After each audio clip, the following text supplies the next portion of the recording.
You just kind of in the back of your mind think, oh, it's not going to affect us. You know, we're carriers. I'm sure our kids will be fine. But I do have to say, after I had Caden, we sent away his blood work.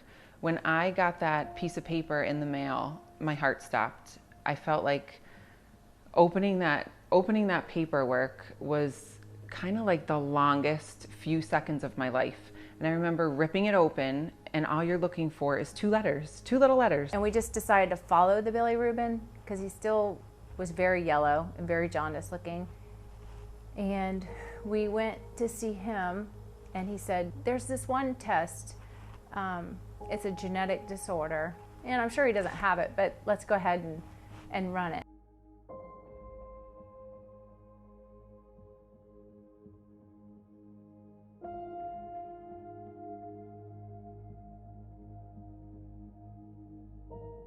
I was determined not to let my health deteriorate, however it started to deteriorate. And on a trip to Disney World in the late 80s. He went down one of the water slides and he couldn't get up, couldn't come up from the water. And just about drowned because I couldn't catch my breath. He went and just laid on the lounge, and he was just really in shock that it happened.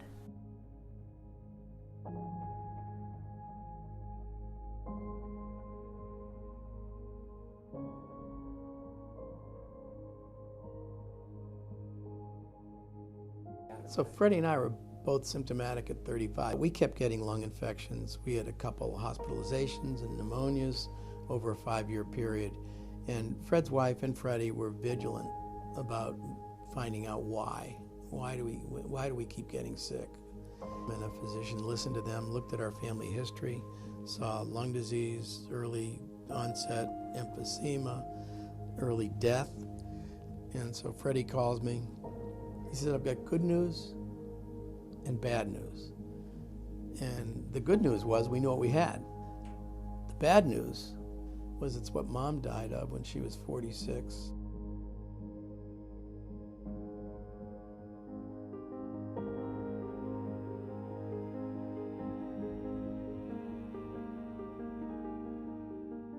First of all, just hearing a physician say, you have Alpha-1 Antitrypsin Deficiency. Just the word itself, or the words themselves, are scary. And after those words are said, the mind starts to kick in, questioning, what does that mean? What is it? What do I do about it? Am I going to die? Or all of those questions. And as those questions are going around in your mind, the physician continues to talk about what it is, what he's planning to help you do about it. But unfortunately, patients often don't hear it.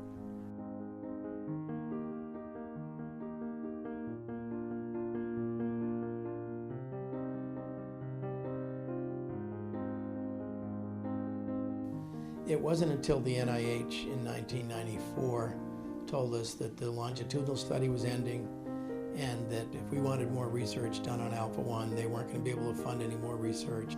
If we wanted more research done on Alpha-1, we would have to make that happen.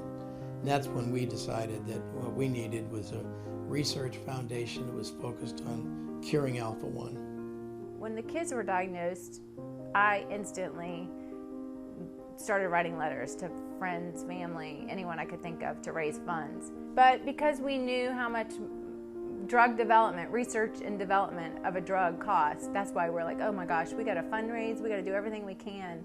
The next year we thought we need to do something more, and so that's when Richard had been doing a golf tournament for autism, and he decided, you know, we need to turn this golf tournament into an Alpha-1 golf tournament.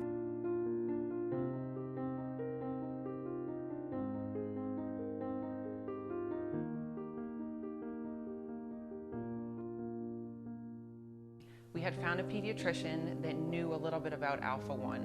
We didn't want to go to anyone that had no idea or that was asking us all the questions about it. And so when we did have our first child, we had him tested right away. So when they did the heel stick for all the other newborn screening panel, we actually had a MUSC test kit right there. So through the ACT study. And I called Donovan on the phone, and when I opened it, I couldn't even think straight. I saw 2 little letters, and I remember calling him saying, "What letters do we not want to see?" And then when I said it's an MZ, he said, okay, he's a carrier. All 3 of our kids came back as an MZ. We're thankful that they have, one good gene. However, we know what the risks are, and we know what to avoid throughout life. And the reason why we had them tested at such an early age is because we do believe that knowledge is power.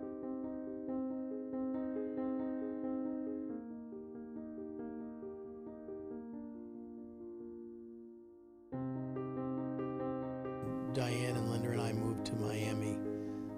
We bought a house right next to Susan Stanley, whom we'd met through the NIH registry. And a natural progression of that was meeting other alphas in the area, and Sandy Lindsay was just that. And we used to have infusion parties. Sandy Lindsay was brilliant. She had that not-for-profit experience, and Susan Stanley was a journalist. She wanted to be able to connect alphas, to be able to talk with each other and share their stories like we did in our infusion parties. When we started the foundation, we had nothing. I mean, we were all volunteers. We had our brain power, Sandy's experience with not-for-profit governance, Susan's journalistic experience, and my serial entrepreneurial experience. So there was a magic 3 kind of perspectives came together. And we were the original incorporators of the foundation in AlphaNet.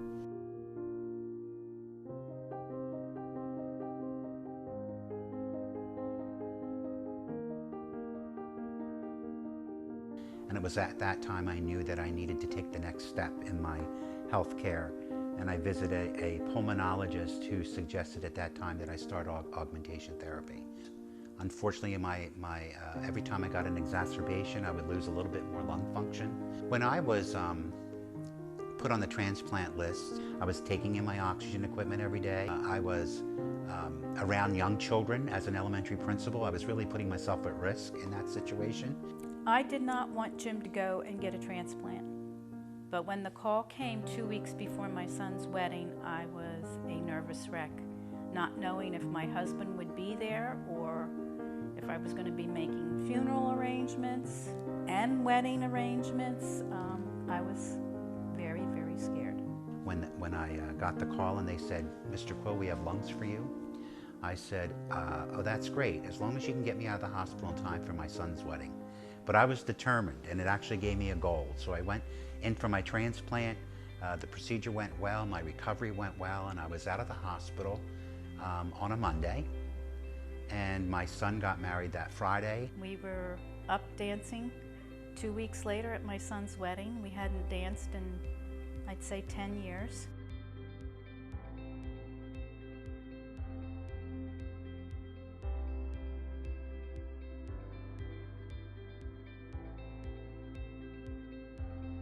Clinical trials and studies are so critical to finding a cure and treatments for Alpha-1, and so Richard and I are like, we'll do whatever to try to get our kids in this study, or get us in studies, get anyone we know that could be a patient in a study, just because it takes patience, it takes people to go into studies to find cures.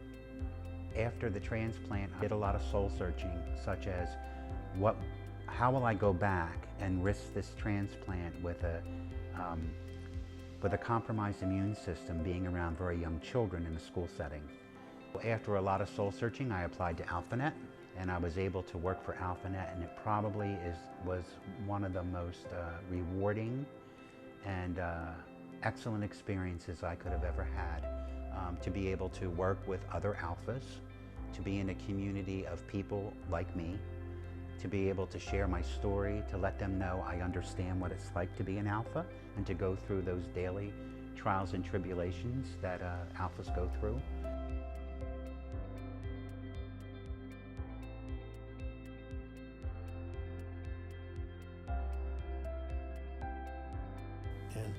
And we've made great progress. We've certainly made a difference in people's lives over the past 20 years. And we can see the light at the end of the tunnel. So our vision of being able to connect with an alpha as soon as you get diagnosed and not wait for years and years and years and meet that alpha for the first time at some meeting, that vision is realized. You know, we've got physicians all across the country and a growing number of clinical centers that affiliate with the foundation that have the expertise to make certain that you get access. We've got a dedicated research community, and we look at I look at the research community as good friends and as committed as any of us to finishing the job. We have immediate connectivity, alpha to alpha, that's magical. We will cure Alpha-1.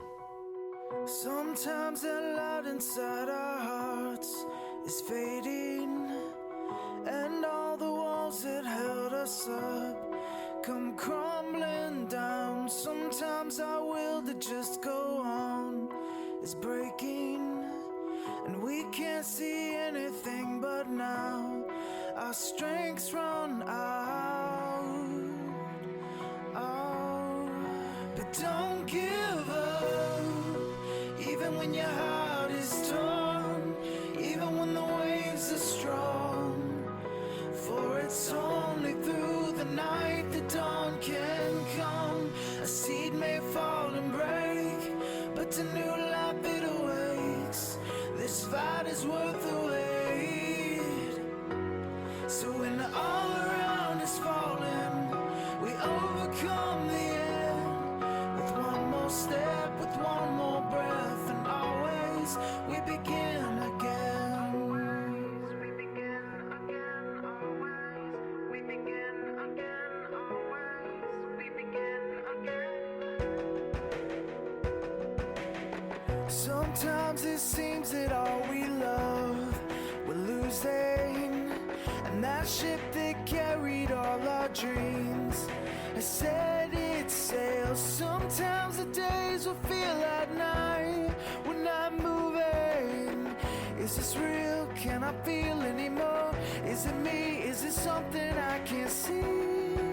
It brings you to your knees. Don't give up, even when your heart is torn, even when the waves are strong.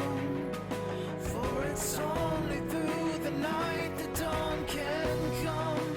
A seed may fall and break, but to new life it awaits. This fight is worth the wait. So when all around is falling, we overcome the end with one more step, with one more breath, and always we begin again. We begin again, always.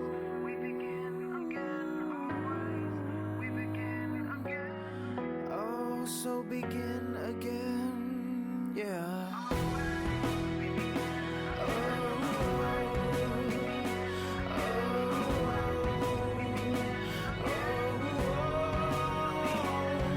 From the ashes we will build, from the wreckage we will heal. Oh, this is not the end. Begin again.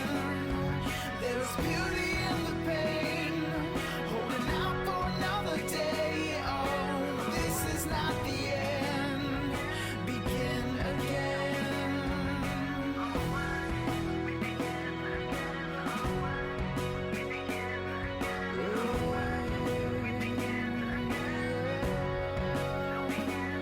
So when all around is falling, overcome the end with one more step, with one more breath. Always with every beat of your heart. Begin